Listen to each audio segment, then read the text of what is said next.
Bonjour à toutes et à tous et bienvenue à nouveau sur la chaîne pour une unboxing. Cette fois-ci ce n'est pas du Vanguard, c'est l'unboxing du nouveau jeu de Bushiroad, Dragoborn. Donc un jeu exclusif au format anglais. Donc là vous voyez le packaging, ça c'est une boîte d'extension, c'est un display. Donc la première extension s'appelle Rally to War. Donc rallier pour la guerre, et vous voyez un peu comme j'ai dit le packaging. Donc alors là il y a marqué donc 8 cartes par pack, au total 120 cartes plus 120 parallèles. Je sais pas de quoi il s'agit, j'ai pas vraiment suivi les raretés etc. Donc je vous propose de découvrir ça ensemble. Voilà, là on a les différentes raretés, donc la plus haute étant la double R, puis on a la R, la uncommune et la commune. Et ils disent il y a des versions parallèles de toutes les cartes dans ce set. Ok, bon écoutez, moi je vous propose d'ouvrir ça tout de suite. Je me suis muni de mes fidèles ciseaux pour ça. Donc alors, comme je pense que la plupart d'entre vous ne connaissent pas le jeu, ne connaissent pas vraiment bien les règles, ce que je vous propose, c'est qu'on ouvre juste les cartes, on regarde si elles sont jolies.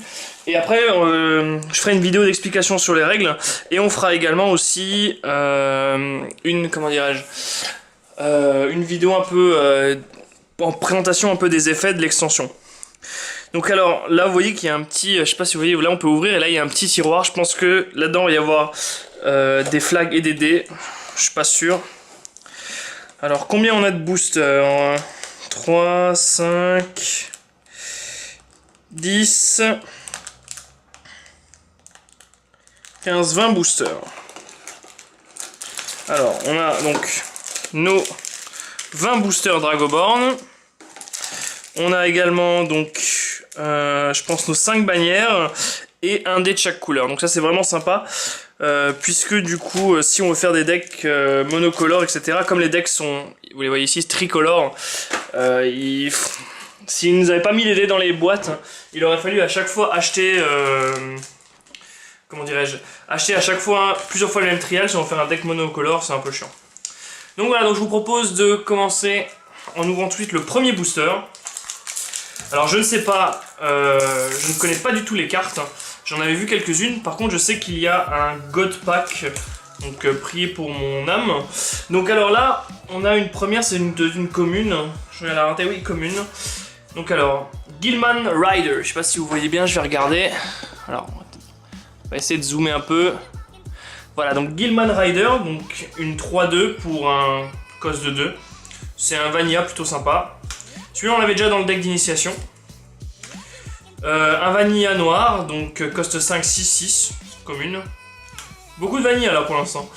Vanilla jaune, 3 et 3, 4.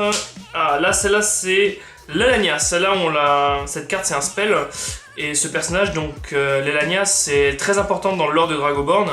On la voit notamment sur les vidéos promotionnelles que vous pouvez voir du jeu. Donc alors, vous pouvez invoquer un cost 4 ou moins vert, une créature donc verte, cost 4 ou moins depuis votre main, ou alors une créature de cost 3 ou moins depuis votre main, donc sans payer le coût. Donc ça c'est vachement sympa vu que elle coûte 2, donc en fait vous invoquez une créature qui coûte 3 en payant seulement 2. Par contre vous utilisez une carte de votre main, et elle a une icône barrière burst, ça veut dire que vous pouvez la jouer gratuitement, enfin vous pouvez la jouer quand elle est révélée en tant que barrière, donc c'est un peu comme le même principe du destruction de bouclier à Duel Master. Et donc son effet quand elle est brisée en tant que barrière, c'est vous pouvez mettre cette carte dans la discard pile et summon, donc et invoquer un cost 7 ou moins créature depuis votre main. Vraiment sympa cette carte. Excusez-moi, vraiment sympa cette carte. Azraus Blade of Justicar. Donc il a la capacité Invade. Ça veut dire qu'il ne peut pas être bloqué. Alors, cette créature ne peut pas être bloquée par des créatures quand il attaque un fort rouge. Ok. Et EMP, donc ça c'est un ambush qu'on trouve aussi dans le TD il me semble. Et donc ça c'est... Alors là les cartes sont pas foil. Alors faut que je regarde les raretés. Je sais pas, il y a 3 petites icônes vertes, je sais pas. 3 petites icônes pardon grises, donc c'est une rare apparemment, je ne sais pas. Oui, ici je sais pas si vous voyez bien, vous avez 3 petites icônes alors que sur la boîte il y a marqué que ces icônes là c'est des R. Je comprends pas très bien le principe, mais bon. Donc premier booster. D'ailleurs au passage lui vous remarquerez qu'il est vraiment sympa en termes d'artwork. Toutes les cartes Dragoband en vrai sont plutôt assez jolies. Donc c'est vraiment un jeu qui m'intéresse beaucoup. Alors Vanilla 1-4 pour un cost de 2, donc haute valeur d'endurance, peu d'attaque. The Reaper, Vanilla donc 4-3. Runic Bladesmith, Vanilla 6-3 pour un coût de 4. Ça elle est aussi sympa. Adrastes Disdain. Donc c'est un spell noir qui coûte 4. Vous choisissez une créature qui est Dragocrost et vous la détruisez. Je reviendrai sur ce qui est Dragocrost. Et ensuite, si votre résultat de dés noirs est 4 ou 6, si une créature a été détruite par cet effet, vous pouvez choisir un Drago Shield et le détruire. Vraiment fort par contre ça. Vanilla 2-3. Donc on a beaucoup de petits Vanilla à petit cost, c'est vraiment sympa. Alors, le gardien de la forêt.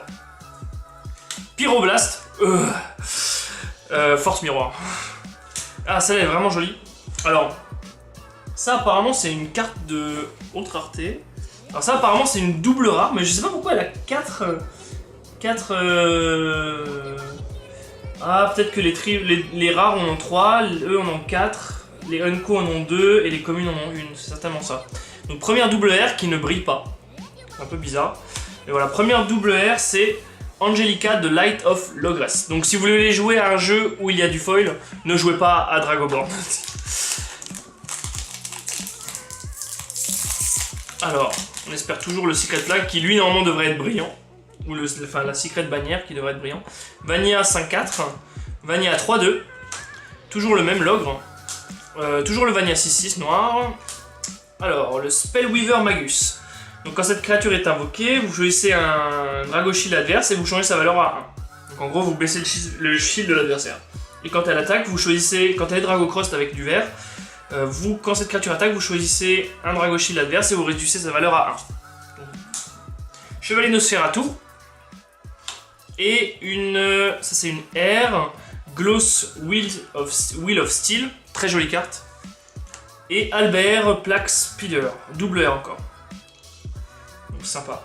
Créature noire, 5 et 5-5 avec un plutôt bon effet. Je vais arrêter de m'attarder un peu sur les effets pour qu'on puisse... pour que la vidéo soit quand même assez courte. Alors, Shield Breaker. Donc, comme son nom l'indique, ça pète les shields adverses. Un Vanilla 4-3, un Vanilla 3-4. Ah, celui qu'on avait sur le poster. Donc, Veteran Knight. Elven Far Striker. Vraiment forte cette carte. Ravenwing Mistress of the Hunt. Une carte qui brille. Alors, est-ce que la foil est aléatoire dans ce jeu? Quand cette unité attaque, si elle est Dragocrost en jaune ou en bleu, on peut piocher une carte. Et quand elle attaque, quand elle est Dragocrost, vous pouvez choisir une blue créature et l'incliner. Et ensuite, on a une R seulement, donc qui est Goblin Maid Avalanche. Donc voilà, la foil doit être aléatoire.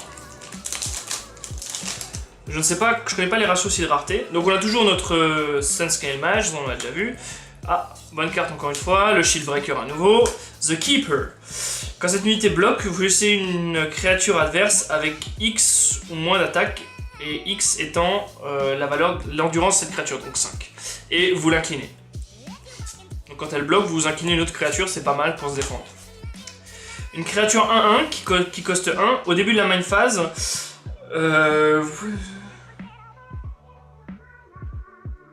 ça c'est pas mal, ça vous permet justement de contrôler un peu la RNG puisque vous ne regardez pas la couleur d'une carte que vous souhaitez invoquer pour payer le cost en fait.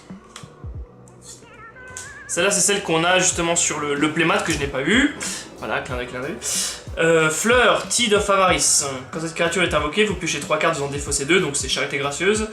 Et quand cette créature attaque, vous pouvez choisir un spell de la discard pile et la retourner dans votre main. Donc ça c'est très très fort. D'ailleurs c'est une R. Et donc là on a une double R, Terrax Earth Stalker. Il y a l'air d'avoir quand même pas mal de double R qui est la plus haute rareté dans un booster. Alors, la petite araignée donc en bouche qu'on avait eu donc dans les decks d'initiation. Expédition de Merfolk.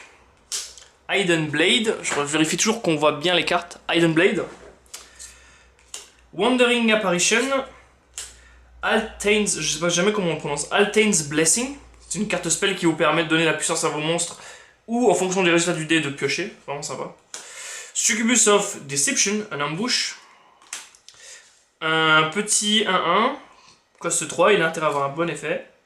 Et Agile of the Dark Rains, qui est une R. Donc rien dans ce booster-ci. Alors, toujours des Vanilla, donc le Vanilla 4-3, le Vanilla 3-4, le Vanilla poster, notre petite araignée toujours, lui que je trouve vraiment stylé,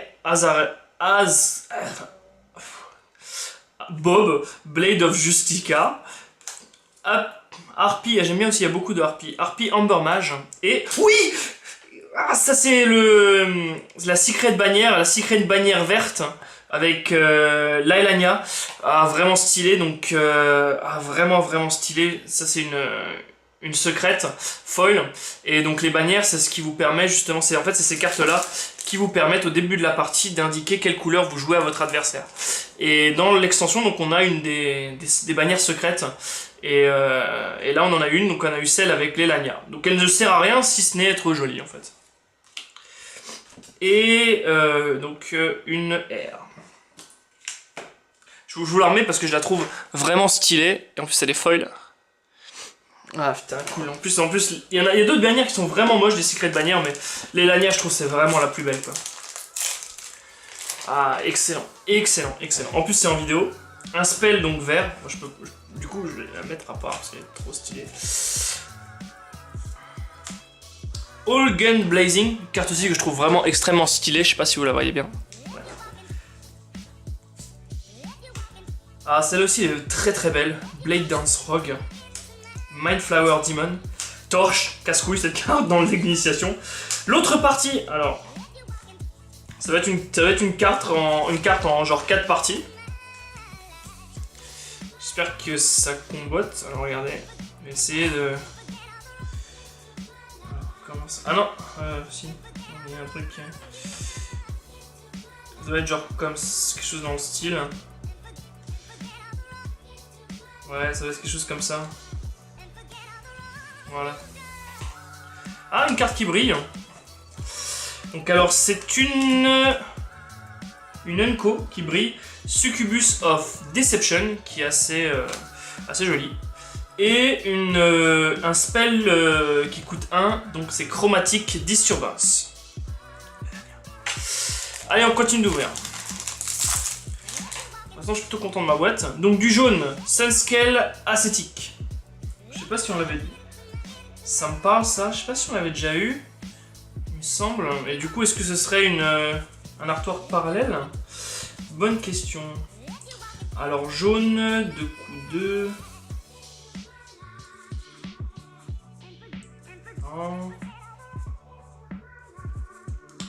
J'ai dû me tromper, mais ça me parle bizarrement. Peut-être dans une autre couleur, je ne sais pas. Enfin bref. Très jolie carte encore une fois. Bah, dégueulasse. Des Ninja Samurai, c'est un spell. Ambush en plus. Happy Huntress qu'on avait dans le deck d'initiation. Typhos, Relentless Hunter. Bloody Baroness. Alors celle-là, cette carte est vraiment ultra stylée. J'aime beaucoup la façon dont ils ont mélangé les artworks manga avec justement... les artworks un peu plus réalistes du style Magic. Even Bladesmith, alors ça c'est une vraiment bonne créa parce qu'elle coûte 1 à invoquer et elle a vraiment un bon effet. Quand cette créature attaque, vous pouvez défausser une carte de votre main si vous le faites. Vous jouez une créature et pendant ce tour elle prend 1-1, donc elle augmente ses stats. Et si vous avez défaussé une carte jaune par son effet, à la fin du tour vous piochez une carte. Excellent. Et ensuite vous avez Zarg, Renowned Bladesmith. Donc les deux dernières sont des rares.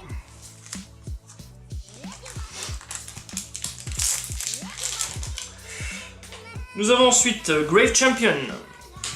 Nous avons Ithern, Garde Golem. Flatewing Spirit, ou Sprite, non Sprite. Encore une 4 burst qui coûte 2 invoqués pour 1-1. Très intéressant ces petites cartes. Une 2 pour 2-2, très intéressant. Et un spell. Le Goblin Madcap, vraiment excellent dans les decks d'initiation. Et une carte qui brille, donc c'est une Unco, et on l'avait déjà eu, c'est Mischievous Sprite. Et ensuite nous avons une carte encore une fois très stylée, Fatalas, The Lost Wind.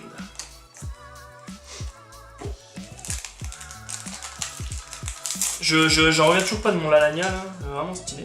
Encore une fois notre golem, encore une fois de sprite, encore une fois, c'est le même booster, non, Goblin, Topstaber. Donc une 1-1, enfin une cost 1 qui est 1-1 avec un effet, vraiment sympa. Si vous entendez des petits bruitages venant de ma bouche, c'est parce que je viens de manger. Rejuvenate, donc ça doit être un spell de soin potentiellement. Succubus of Deception et Tariel High Princess, donc encore une fois une rare.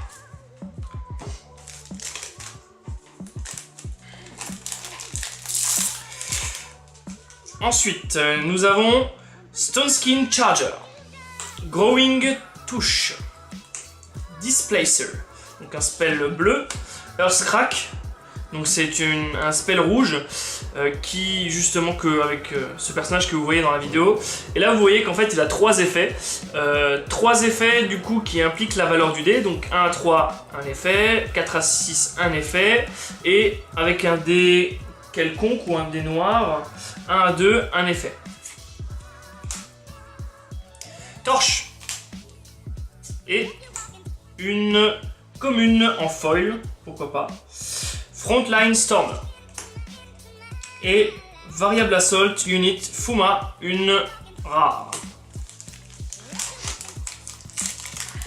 Si mes boîtes de Dragoband sont aussi bonnes que la première, c'est pas mal. Battleband Fighter, l'ogre Swiftblade vraiment excellent, empêche d'être bloqué par des cartes dont l'attaque fait 1, ou l'attaque ou l'endurance... non, l'attaque fait 1, donc il peut pas être bloqué par les petites créas, c'est sympa. Genre elle. Explosive Counter, un ambush qui est rouge, donc un ambush potentiellement de destruction, un ambush vert, Sunscale Swordman et Xeras the Battleforge, donc un monstre qui coûte 7, donc qui doit avoir un effet redoutable. Quand cette créature est invoquée, vous choisissez une créature bleue et vous restez toutes les autres créatures sur ce fort. Quand il est Drago Cross, donc quand il y a un dé dessus, quand cette créature attaque, vous pouvez choisir une créature et la reste. C'est pas exceptionnel, je vous avoue. Comparé à notre boss, à notre ami rouge du TD, c'est pas excellent. Alors, Goblin Toostaller, on l'avait déjà. Despair, un spell noir. Stoneskin Charger, Growing Touche. Hiding Hearts, Water Edge Shuriken. Donc ça c'est pour les bleus et les cartes avec la capacité assassin, donc qui peuvent attaquer d'autres créatures. Notre ami Telios, le Sphinx. Midnight Visitor, quand cette créature est invoquée, vous pouvez choisir un cost X ou moins créature adverse et le détruire. Et où X est le nombre de vos créatures noires. Donc encore une fois une R. On n'a pas ouvert beaucoup de doubles dans les derniers boosters. Alors, je sais pas s'il y a un ratio fixe. Celle-là est très jolie par contre, l'Elite Charmer. Vraiment sympa, je sais pas si vous le voyez bien. Moi je la trouve vraiment très très sympa. Frontline Stormer. Encore un Vanilla, donc ancienne Granwood avec une défense de 8, difficile à passer. Tide Chaser Captain, Flèche Shader, une carte avec réellement 5 effets, donc on va pas passer... Oh, le même, mais en brillant. Et un spell, donc Gluttony of Albert. Vous choisissez un fort adverse et détruisez toutes les créatures sur ce fort. Coste 6, a un effet quand elle est brisée en tant que barrière. Et c'est à nouveau une rare. A-t-on ouvert toutes les doubles au début? Alors Displacer à nouveau, Earthcrack à nouveau, Rattlebone Fighter, l'ogre Swiftblade, Flèche Shredder. Ah ça je la trouve très jolie, Allied Front, c'est un spell. Chaque player défausse sa main et draw une carte pour chaque carte qui a été discard. Si votre dé est de 1 à 3, enfin si le dé jaune est de 1 à 3, alors vous pouvez draw une carte en plus. Si le dé noir est de 1 à 3, alors vous pouvez discard tout sauf une carte de votre main. Et là où c'est vachement fort, c'est que si vous jouez du coup jaune-noir, vous pouvez cumuler les deux effets. Et donc là c'est très intéressant. Alors là nous avons une rare en foil, donc c'est... Alors je sais pas si vous voyez bien, c'est imprononçable comme nom, ne m'obligez pas à le dire. Plunderer of the Deep. Et celui qui est sur notre boîte, donc c'est Resplendis the Rank, c'est un spell. Vous piochez 2 cartes. Et si votre dé jaune est 1, vous piochez 3 cartes à la place. Si votre dé jaune est 6, vous pouvez jouer ce spell sans payer le cost. Ce qui est vachement sympa, du coup c'est un pot de cupidité, pour le coup vraiment gratuit quoi. C'est un plus 1 clair en main. Alors ça on l'avait déjà vu, celui-là on l'avait déjà vu. Rookie Knight, 1, 1, 2, stat honnête, Vanilla. 2, 1, 4, The Reaper, The Researcher, Guardian of the Forest et Tearless Hunter, donc qui est encore une fois une R. Cette carte ne peut pas être ciblée par des spells ou des effets. Et quand elle est Dragon Cross, quand une créature verte bloque, elle gagne plus 2000 de défense pour ce tour. Donc elle est plus compliquée à détruire. Enfin, plus de 2000 d'endurance. Alors, espérons encore du bon tirage. Encore une fois des cartes Vanilla qu'on a déjà vues. Je pense qu'il y a beaucoup de Vanilla dans cette extension parce que c'est la première. C'est ça qui est fait Chan. Spellleaf Angel. Et, encore une double. Eleanor, Queen of the Storm. Je trouve pas très belle cette carte pour ma part, mais bon. C'est une double, donc c'est pas mal. Alors, Ancient, lui on l'a déjà vu. On l'a déjà vu, on l'a déjà vu, on l'a déjà vu, on commence à être habitué. Alors Balteos, Devourer of Hope, et Zero Mecha Warrior, encore une double. Donc en fait toutes les doubles étaient à la fin. Et le dernier paquet, Vanilla, encore une fois Adraste Disdain, encore une fois notre archer, notre Vanilla, Spellweaver Magus, The Keeper. On a le Captain donc en foil et on a Darion Brutal Enforcer. Voilà, on a donc fait le tour de cette première boîte de Dragoborn. J'espère que cette vidéo vous aura plu. Je vais faire une petite ellipse et on va regarder un peu les différentes raretés qu'on a dans cette boîte pour finir la vidéo. Nous revoici donc pour clôturer cette vidéo, on fait un peu le point. Donc alors, sauf si je me suis trompé, dans une boîte de Dragoborn, vous avez, si les ratios sont fixes, au moins 5 double R, donc qui sont les plus hautes raretés à ce jeu, sur 20 boosters. Et vous avez également donc au moins 1 à 2 rares par paquet, avec après les Unco et les communes, bien sûr, ça on les compte pas. Moi j'ai eu la chance aussi de tirer donc, encore une fois, la Secret Barrière, la Lania. Donc voilà, j'espère que vous avez aimé cette vidéo. Prochainement, je ferai une vidéo sur les règles de Dragoborn avec donc les 3 trial decks qui sont là. Je vais aussi faire une unboxing très prochainement des trial decks, même s'ils sont sortis il y a un petit moment. Et peut-être encore une autre unboxing de boîte pour qu'on puisse voir si on a encore une fois de la chance sur les secrets. Peut-être tirer le fameux et légendaire God Pack qui se trouve dans la boîte. Sur ce, je vous dis à bientôt sur la chaîne pour plus de Vanguard et de Dragoborn. Salut!